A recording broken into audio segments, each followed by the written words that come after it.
यदि आप JEE main या नीट जैसे एग्जाम की तैयारी करते हैं तो ये वीडियो आपके लिए बहुत ज्यादा इंपॉर्टेंट होने वाला है। बच्चा पार्टी, आज है day 58 of our 180 days hard challenge. आज अपन लोग एक बहुत ही प्यारा सा यूनिक कॉन्सेप्ट सीखने वाले हैं। देखो, आप सब लोगों ने कूलॉम्स लॉ के बारे में सुना होगा, you may have studied it, detail में पढ़ा होगा अपने इलेक्ट्रोस्टैटिक चैप्टर में, पहले ही मिल जाता है ये कॉन्सेप्ट, ठीक है।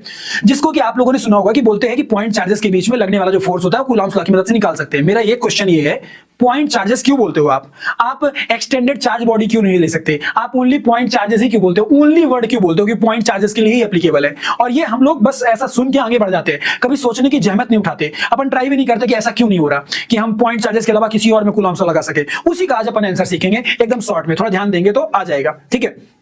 देखो यार, ये हमारे सामने तीन डायग्राम है, ठीक है। मान लो ये चार्ज बॉडीज है। चार्ज बॉडीज मतलब बोले तो ये एक कोई चार्ज बॉडी है, ये कोई चार्ज बॉडी है जो पहले बहुत दूर दूर थी, अब वो एक दूसरे के पास लाई गई। जब वो एक दूसरे के पास लाई जाएंगी तो ऑब्वियस सी बात है उन दोनों के सेंटर का बीच का डिस्टेंस आर होगा। तो यदि मैं कूलॉम्स लगाता तो मैं क्या बोलता, के Q1 Q2 divide by distance R, that should be the force.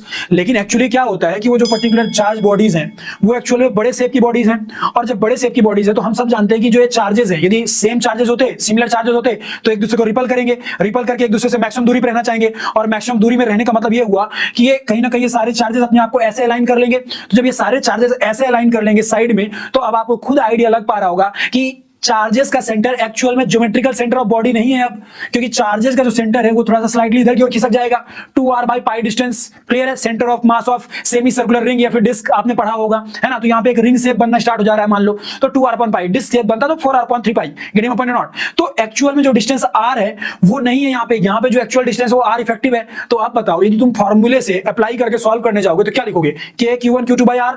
लेकिन एक्चुअल में चार्जेस के बीच का डिस्टेंस जो है वो r के बराबर है नहीं, वो तो r इफेक्टिव के बराबर हो गया है। मतलब एक्चुअल में जो तुम कैलकुलेट करोगे वो अलग आएगा और एक्सपेरिमेंटली जो वैल्यू आएगी वो अलग आएगी, है ना, यदि तुम कूलॉम्स लॉ से सॉल्व करते हो तो। इसीलिए एक्सटेंडेड चार्ज बॉडीज में अपन नहीं लगा सकते इसको।